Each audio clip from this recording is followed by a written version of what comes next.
meus amores, sejam todos bem-vindos ao canal. Eu sou Ju Freire e eu tô aqui com vocês hoje para trazer a continuação dos nossos estudos com o baralho cigano. Nosso amado Lenormand estava aqui sem trazer esses vídeos para vocês, estou conseguindo me reorganizar na minha rotina. Quem me segue aqui no Instagram tá aqui na tela para vocês. Eu tinha comentado um pouco sobre como estava difícil conseguir colocar horários nessa rotina para conseguir voltar a gravar os vídeos, mas cá estou eu trazendo vídeos novos para vocês. E claro, como já é de praxe aqui no canal, se você está chegando agora, não deixe de se inscrever, ative o sininho, compartilhe esse vídeo. Esse canal é um canal que traz conteúdo para quem ama baralho cigano, em breve para tarô, oráculo da deusa, né? Temos projetos aqui, claro que um passinho de cada vez, porque vocês sabem, e eu sempre falo aqui para vocês, gente, eu sou professora de cartomancia, eu sou professora de biologia, trabalho com educação básica, sou mãe, então a rotina dele tá conectada à minha rotina, então às vezes é um pouco mais difícil de conectar as coisas. Dona de casa, então assim, é aquela multitarefa. Então, às vezes é um pouco mais difícil estar aqui gravando para vocês. Antes da gente iniciar o vídeo, como eu sempre converso com vocês, né, tem o meu material de estudo, meu baralho Naturalis Lenormand, que é um baralho que traz a energia da natureza, um baralho que traz a minha conexão com as cartas, um pouco da minha visão, junto com o meu livro escrito com a maravilhosa Tânia Durão, que é referência na cartomancia Lenormand, na cartomancia brasileira de baralho cigano. Então, nesse livro aqui, a gente aborda significados das cartas, o contexto das cartas. É um livro que traz uma riqueza também. Eu faço uma conexão das cartas com a natureza. Vocês que já me acompanham sabem, né, da minha formação. Então, eu sempre vou estar trazendo conexão das cartas com o mundo natural. Também preciso falar para vocês que no vídeo de hoje eu vou falar também da carta da raposa, porque uma inscrita aqui do canal me alertou que no vídeo que eu gravei do urso, da raposa e da criança, eu não falei sobre a raposa, então eu vou falar sobre a raposa nesse vídeo, e nesse vídeo nós vamos dar prosseguimento à nossa aula. Então nós vamos falar sobre os significados da carta 19, que é a carta da torre, da carta 20 do jardim e da carta 21, que é a carta da montanha, e também da carta da raposa, tá? Então é um vídeo que eu vou estar trazendo para vocês os significados. Deixem os comentários, as dúvidas, peçam sugestões para vídeos novos, que a gente está aqui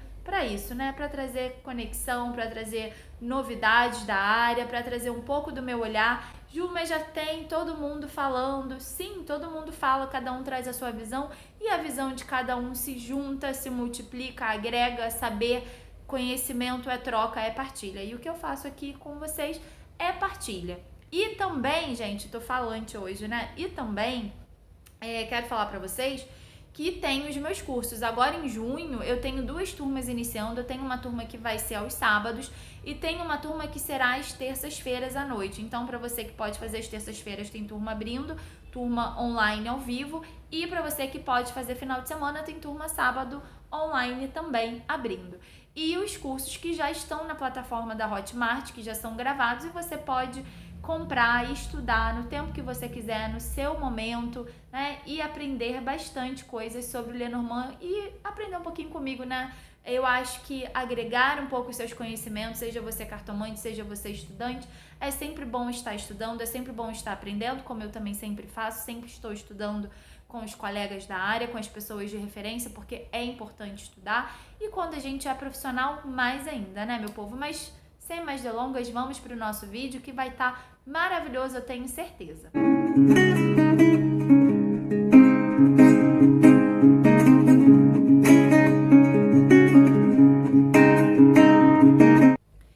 Iniciando o nosso vídeo com o significado da carta da raposa. Quem é essa raposa, né? A raposa que eu trouxe aqui no meu baralho é uma raposa que ela se mimetiza no ambiente dela, ou seja, ela se camufla, ela se esconde.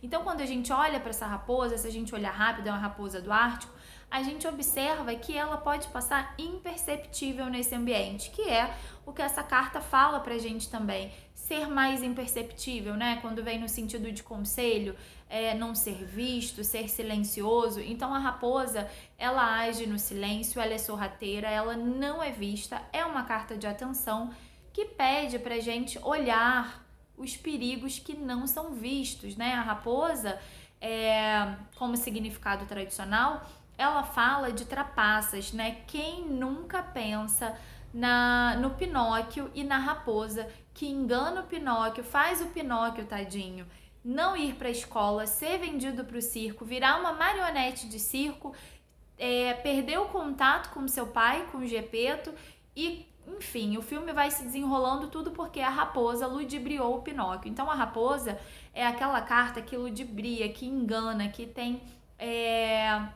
o cunho de ser oportunista. Então ela consegue perceber as oportunidades de longe. Quer dizer que ela é só ruim? A gente sempre fala que toda carta tem um lado luz e sombra. Embora a raposa traga essa característica tradicional mais de trapaças, né, de enganos, de atenção, a gente também tem essa carta, né, se a gente falar de conselho, e aí eu sempre falo o que é o conselho, se vestir da carta como se a carta fosse uma roupa e ser igual à carta, né, refletir essa carta.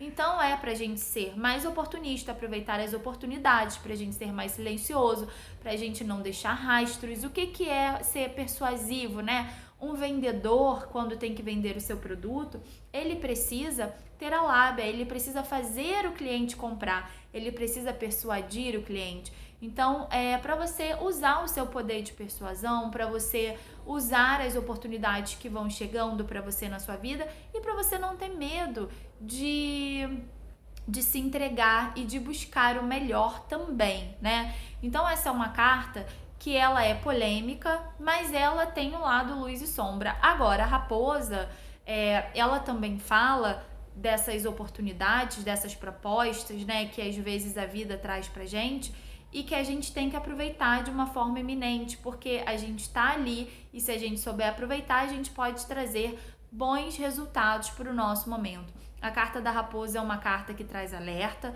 ela pede atenção na área que ela cai, então enganos, trapaças, mas também fala de planejar, de focar, né? Se a gente trouxer um pouquinho mais o contexto da escola brasileira que vê a raposa muito mais positivamente, é pra gente ter foco, pra gente se planejar, pra gente ter um olhar mais atento ao que a gente quer alcançar. Quais são as nossas propostas? A gente está preparado?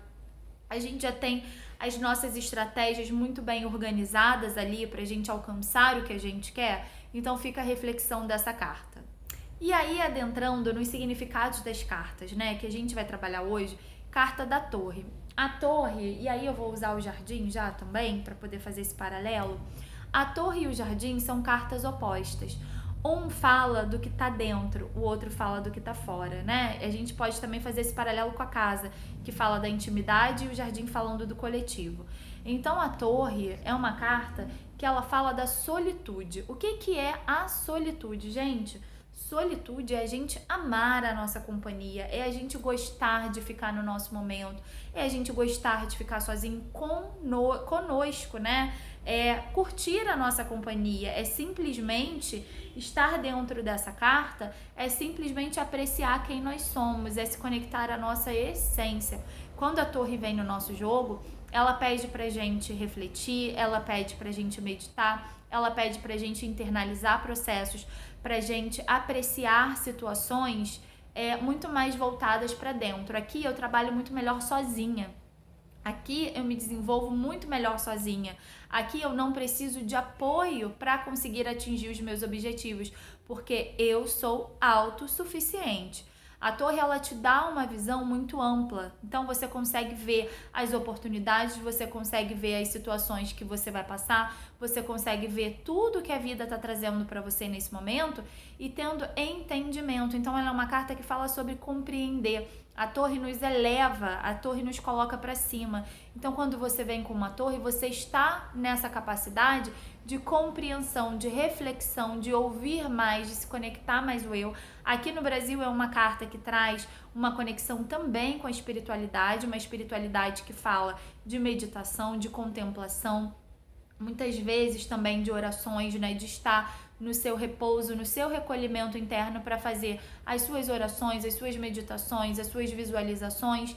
E a torre, num contexto até mais europeu, a gente pode trazer aqui para ela um significado de prédios públicos, né? De hospitais, prédios do governo, instituições. Então, trazendo também essa presença física para a carta da torre. A torre é uma carta que ela é ampla. A gente pode falar na torre sobre os processos internos que a gente sofre, né? Se a gente pensar nessa torre, antigamente, a torre ela era usada para se ter uma dimensão do seu feudo, ali das suas terras, né? Então as pessoas subiam nessa torre, tinham dimensão do que estava acontecendo e geralmente só subia nas torres pessoas que tinham autorização, pessoas que eram assensas, né? Pessoas que estavam ali de alguma forma fazendo parte de alguma hierarquia, de algum status mais elevado, de alguma classe social mais elevada. Então a torre ela também fala sobre classes sociais elevadas, sobre ascensão, sobre hierarquia, sobre saber fazer,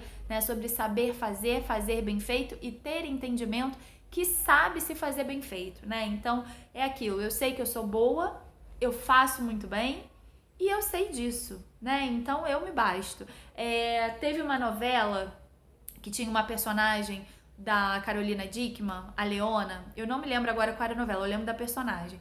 E a personagem falava, eu me basto, eu amo a minha companhia. É essa carta, gente. Eu me basto, eu amo a minha companhia e nesse momento eu preciso preservar a minha individualidade. Quer dizer que a gente precise ficar sozinho todo momento, que a gente viva melhor sozinho? Não é isso. Mas em alguns momentos a gente precisa ter a nossa individualidade preservada, a gente precisa ter o nosso momento de privacidade. Que momento de privacidade é esse?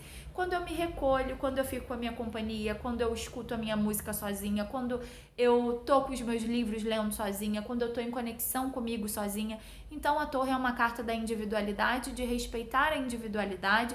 É uma carta também que fala sobre longevidade, né? Fala sobre pessoas que trazem uma longevidade, né? Ou seja, que tem aí uma vida longa pela frente. É uma carta que traz aí esse processo de indivíduo, né? Ou seja, de às vezes introspecção, mas não é uma introspecção ruim, é uma introspecção boa. É uma introspecção de reconhecimento, de reconexão consigo. E quando nós falamos do jardim, nós já estamos falando de processos praticamente totalmente diferentes da carta da torre. Porque, como eu falei, lá na torre eu tenho o meu espaço, eu tenho a minha individualidade. Não quer dizer só uma questão de intimidade, a gente vê intimidade muito mais na casa, o espaço privado na casa, mas ali é um estado de solitude na torre. Aqui eu já falo do coletivo, do social.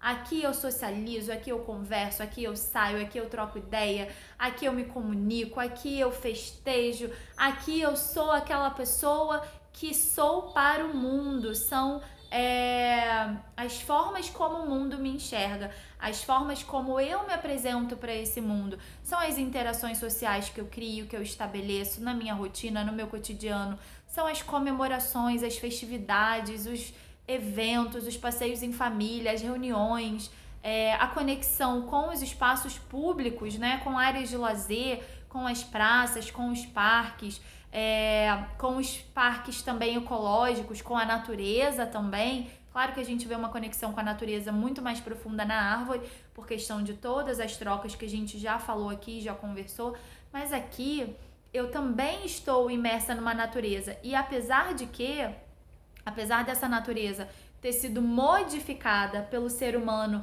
para se tornar agradável, para se tornar receptível, para se tornar acolhedora, ela ainda é parte do mundo natural, ela ainda é natureza. Então também é uma carta que fala de estar em contato com o meio externo, de pisar descalço, de correr, de brincar, de se divertir. É uma carta do social. Então aqui, né, quando a carta do jardim vem numa tiragem, fala pra gente que a gente precisa sair, que a gente precisa conversar, que a gente precisa ver pessoas, que a gente precisa trabalhar em equipe também, né? A carta do coletivo, de aumentar a nossa clientela, de aumentar os nossos recursos, de ter boas relações, de estabelecer relações. Eu quero um trabalho, o que eu faço? Vem o jardim, olha, saia, converse com pessoas, conheça pessoas, fale de você para essas pessoas, né? Se mostre, deixe as pessoas te verem, principalmente quando vem com o sol, então se torne pública, né?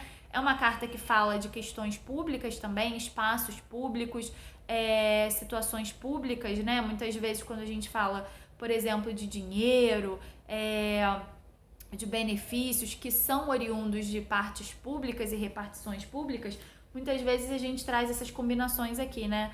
A torre e o jardim falando sobre essas coisas que são públicas, né? Que são do governo, por exemplo. Então, o jardim é uma carta que fala desse coletivo, dessa interação social, dessa interação coletiva, sobre se colocar diante do mundo, sobre aprender com as diferenças, sobre se conectar ao que é diferente. Afinal de contas, dentro de um processo, né, dentro de um espaço público, com pessoas diferentes, pessoas com ideologias diferentes, com vivências diferentes, com histórias diferentes, com percepções diferentes, com gostos diferentes, né, com visões de mundo diferentes, interagindo para chegar num acordo, interagindo para socializar, para contrapor ideias, né? A gente pode falar aqui também, embora não seja uma carta de comunicação, mas é uma carta de socialização, da dialética, né? Se a gente tivesse aqui a carta da carta. Então, da dialética, de conversar, de aprender com o outro, de aprender com o mundo, de aprender a socializar. A gente aprende muitas vezes muitas vezes não, né? Sempre a gente aprende alguma coisa. Mas a gente está sempre aprendendo alguma coisa nas nossas vivências e nas trocas que a gente faz. E aí sim, vou falar de Paulo Freire, porque Paulo Freire, ele trazia um olhar para a educação de que a gente aprendia com o ambiente, que a gente trazia o nosso conhecimento prévio para a sala de aula, e que as nossas vivências eram extremamente importantes para que uma aprendizagem fosse feita de uma forma efetiva. E é o que o Jardim fala, as trocas, as interações, as comunicações, os contatos que vão se fazendo nessa conectividade de pessoas, nesse descobrir o outro, nesse se relacionar com o outro, a gente aprende. Nesse se relacionar com o mundo, a gente aprende. A gente fala dos espaços não formais de ensino, né? Os museus, os parques de visitação. Aqui no Rio a gente tem o Jardim Botânico, que é um parque lindíssimo, a gente tem o Parque Lage, a gente tem a Lagoa, a gente tem o Parque na Barra, o Parque Chico Mendes, a gente tem, enfim, uma série de parques, o Horto Botânico, por exemplo, lá em Niterói, a gente tem uma série de parques naturais, né, de espaços de vivências naturais aqui no Rio e no Brasil, que trazem a oportunidade da gente estar conectado com a natureza, com as pessoas que a gente ama, festejando, vivenciando, se reunindo e contemplando. Pra gente finalizar a nossa energia aqui, carta da montanha, também uma carta densa, uma carta mais polêmica que tem os aspectos positivos, tem, né? Se a gente falar, e aí vou começar falando do aspecto positivo, por exemplo, da montanha, é aprender a dizer não, aprender a estabelecer limites, aprender a lidar com aquilo que a gente não pode mudar, aprender a lidar com aquilo que a gente não tem condições de resolver no momento. Agora, se a gente fala da montanha enquanto essência, a montanha, ela é um grande obstáculo, ela é um grande desafio. Aqui eu preciso vivenciar alguma situação que eu não tenho condição de mudar, que eu não tenho condição de transpor, nem de transpassar. Então, a gente vê por aí algumas pessoas romantizando essa montanha, né? Falando assim, é um obstáculo, mas que você com garra, com fé vai superar. Não vai. A montanha é um desafio grande que você vai passar, e aí não vai por quê? Depende da combinação, tá? Foi isso que eu quis dizer. Então, você, para superar alguma coisa aqui, para você lidar com o desafio que a montanha traz, você tem que ter cartas positivas indicando que esse desafio vai ser superado, que esse desafio vai ser transpassado. Mas a montanha, de forma geral, quando ela vem no jogo, ela vem dizer alguma situação que tá difícil, que tá complicada, um desafio que é mais denso, que é difícil de resolver e que provavelmente você não tem recurso para resolver. Porque o que é ter recurso para resolver esses desafios? Se a gente pensar numa montanha que está lá na natureza, intocada, quietinha, se uma pessoa que escala montanhas, né, uma pessoa que faz alpinismo quiser escalar essa montanha, ela tem que ter o quê? Recursos. Ela tem que ter cordas, ela tem que ter material, ela tem que ter material de segurança, ela tem que ter material de subsistência, ela tem que ter recursos para conseguir ultrapassar essa montanha, para conseguir escalar essa montanha e chegar no seu topo. Então, sozinho você não consegue. Você, para superar esse desafio, ou você vai ter que ter apoio, ou você vai ter que ter ajuda, você vai ter que buscar soluções ali para transpassar esse obstáculo, que geralmente é muito difícil, né? Se você tem um maquinário, por exemplo, e quer construir um túnel para poder passar para o outro lado, você vai construir um túnel dentro dessa montanha. E aí você vai superar esse desafio, mas você tem que ter um maquinário, ou seja, mais uma vez, você tem que ter os recursos necessários para transpassar esse obstáculo. E muitas vezes a montanha não dá recurso pra gente.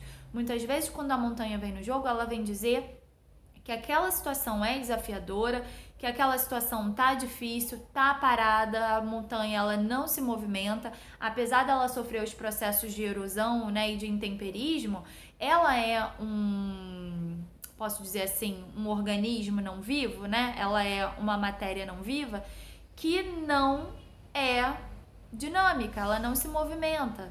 Então ela tá ali parada, ela é séssil, ela não tem esse movimento que vai trazer para sua vida uma dinâmica das coisas acontecendo. Ela vai dizer que a situação tá parada, que as coisas não estão fluindo, que a energia tá estagnada.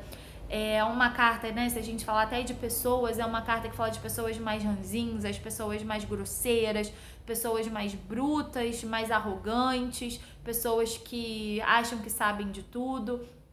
E a montanha, né, falando também num aspecto dela de limitação, ela é uma carta de limite, ela é uma carta de limitação. Aqui eu estou com os meus recursos limitados, aqui eu estou limitada.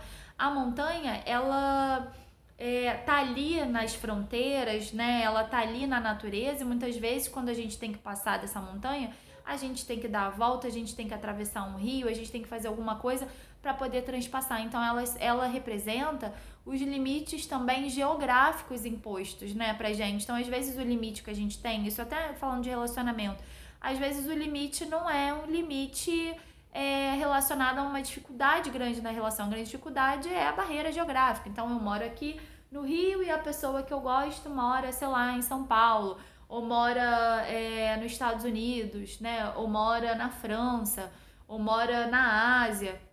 Então, aqui a gente tem barreiras geográficas que trazem limitações também na convivência. E a montanha é uma carta que ela pode falar para você estabelecer limites, para você dizer não, para você se impor, para você colocar o seu limite, para você saber exatamente aonde mora o limite do outro em você.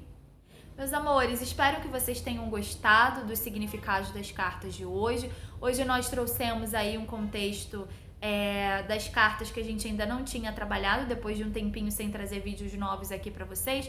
Deixem um comentário, tragam as dúvidas, tragam pra cá também o que vocês querem ver no canal, o que vocês querem aprender. E nos vemos no próximo vídeo para falar sobre a carta dos caminhos, sobre a carta dos ratos e sobre a carta do coração, trazendo para vocês mais direcionamento, trazendo para vocês mais entendimento. Lembrando que esse mini curso que eu estou fazendo aqui com as cartas, com os significados, também já dá uma base para você aprender a tirar as cartas para si, para você aprender os significados das cartas, tanto você que está iniciando quanto você que já joga também, para trazer um olhar diferente, um olhar mais ampliado. Convido vocês a me seguirem aqui no meu Instagram, conhecerem as minhas redes sociais, participarem dos meus cursos, dos meus workshops, conhecerem um pouco mais do meu trabalho, que está disponível lá no meu Instagram, todas as informações certinhas de cursos. Foi ótimo estar aqui com vocês, eu estava morrendo de saudades e a gente se vê no próximo vídeo, trazendo mais conteúdo, trazendo mais conhecimento para vocês.